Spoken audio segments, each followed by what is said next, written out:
Kita hari ini membaca firman Tuhan yang terdapat di Yesaya 46 ayat 9 sampai ke 12 ya.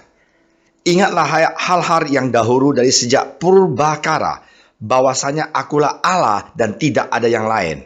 Akulah Allah dan tidak ada yang seperti aku, yang memberitahukan dari mulanya hal yang kemudian dan dari zaman purbakala apa yang belum terlaksana, yang berkata, keputusanku akan sampai dan segala kehendakku akan kulaksanakan. Yang memanggil burung buas dari timur dan orang yang melaksanakan putusanku dari negeri yang jauh. Aku telah mengatakan, maka aku hendak melangsungkannya. Aku telah merencanakannya, maka aku hendak melaksanakannya. Dengarlah aku, hai orang-orang yang conggak, ya, orang-orang yang jauh dari kebenaran. Keselamatan yang daripadaku tidak jauh lagi, sebab aku telah mendekatkannya, dan kelepasan yang kuberikan tidak bertanggung lagi. Aku akan memberikan kelepasan di Sion dan keagunganku kepada Israel. Mari kita berdoa. Terima kasih Tuhan Yesus atas firman Engkau. Berkatilah hamba Engkau Tuhan yang menyampaikannya. Kami semuanya yang dengar, yang berbicara, kita semuanya bisa dikuatkan. Dalam nama Engkau Tuhan Yesus kami berdoa. Amin. Saudara sekalian, ayat ini sungguh jelas mengatakan, akulah Allah dan tidak ada yang lain. Akulah Allah, tidak ada yang seperti aku. Dan di sini kita katakan bahwa, kita dengar bahwa firman Tuhan mengatakan tidak ada Tuhan yang lain selain Dia. Dan pada tahun 2004 ya, kalau nggak salah, itu terjadi tsunami di Asia, di Thailand, di Aceh. Ada satu orang wartawan di Scotland yang atheist. Dia mengatakan, if there is a God, right, why don't He stop the tsunami? Why so many people die? Kalau memang Tuhan itu ada, kenapa itu harus terjadi? Banyak orang yang dibunuh. Kalau memang saya adalah Tuhan, saya malu, dia bilang. Dan kesalahan kalau memang ada Tuhan, Tuhanlah yang harus menanggung semuanya ini. Wow, orang ini begitu marah. Dan dia atheist, dia mengatakan, well, this is what happened. Itu benar-benar surat kabar di Scotland. Nah, akhirnya pendeta itu menjelaskan, kenapa kita manusia suka menyalahin Tuhan waktu ada musibah?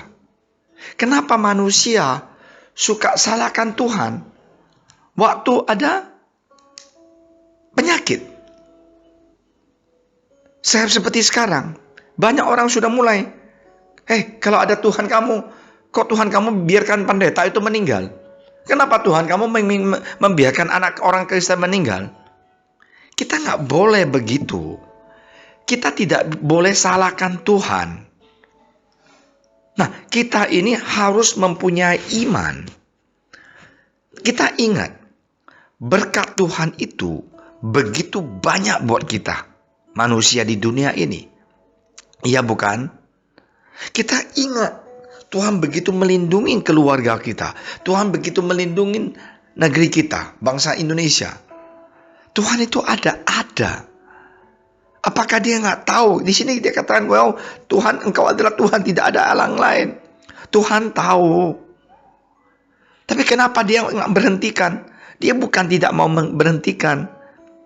Karena saya mau katakan, apa yang terjadi, Tuhan kasih kita pilih. Itu Adam dan Hawa. Udah bilangin jangan makan pohon ini. Dia bisa aja stop. Hawa, lu jangan dengar si ular itu. Itu jahat dia. Tapi dia nggak. Dia memberikan kebebasan. Nah, ini terjadi. Ya, terjadi penyakit. Ya, terjadi virus ini semuanya. Bukan salah Tuhan. Itu adalah dosa dari manusia. Waktu Adam dan Hawa di Taman Eden, nggak ada penyakit, nggak ada virus corona, nggak ada. Mereka itu hidup tersenang aja. Itu terjadi semuanya karena manusia telah berbuat dosa. Nah, inilah kenapa kita begitu. Kenapa Tuhan tidak mengizinkan? Tuhan ada bantu, ada. Tuhan ada tolong, ada. Nah, tapi di dalam kesemuanya ini, jangan kita mengatakan Tuhan tidak adil. Saya baca satu artikel Seorang pemain tenis, karena saya suka tenis, jadi saya kalau memang dia kena AIDS, HIV.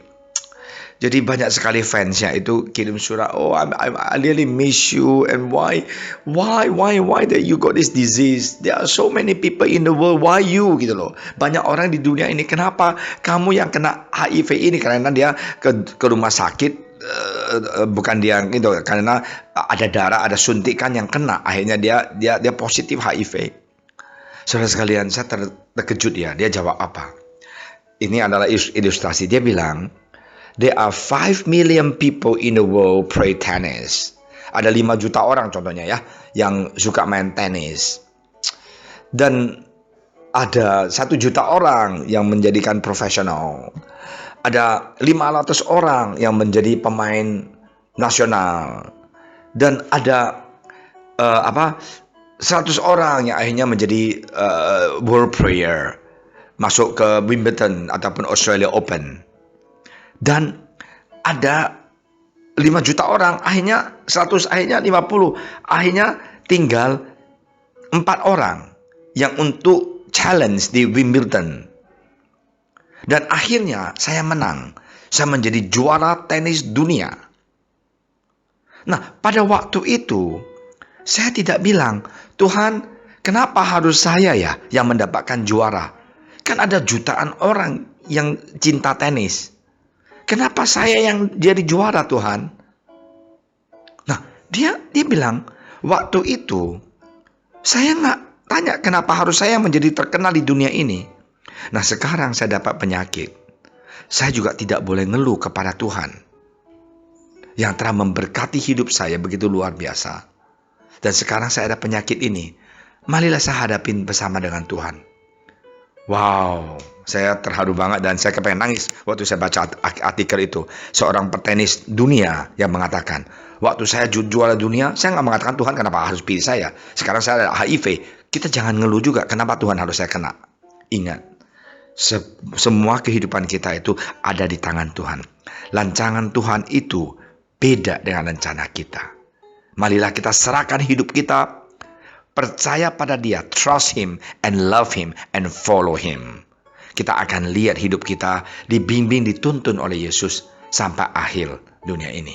Ya, terima kasih. Tuhan Yesus berkati. Mari kita semangat, jangan kecewa. Tuhan Yesus ada di dalam kehidupan kita. Terima kasih Tuhan Yesus atas firman Engkau. Biarlah Tuhan menjamah kita semuanya di dalam waktu kesusahan ini. Kami percaya Tuhan, Engkau tidak pernah meninggalkan kami. Berkatilah keluarga kami Tuhan, berkatilah usaha kami, berkatilah Tuhan Yesus orang tua kami, anak-anak kami, cucu kami Tuhan. Dan Tuhan Engkau berkatilah bangsa dan negara Indonesia, supaya kami cepat-cepat bisa melewati kesusahan ini. Dan kami percaya Tuhan, Engkau in control, Engkau adalah Allah yang hidup. Terima kasih ya Bapak. Dalam nama Engkau Tuhan Yesus, Kau juga berkati dokter dan suster yang di depan melayani banyak pasien. Berkati mereka, kuatkan mereka.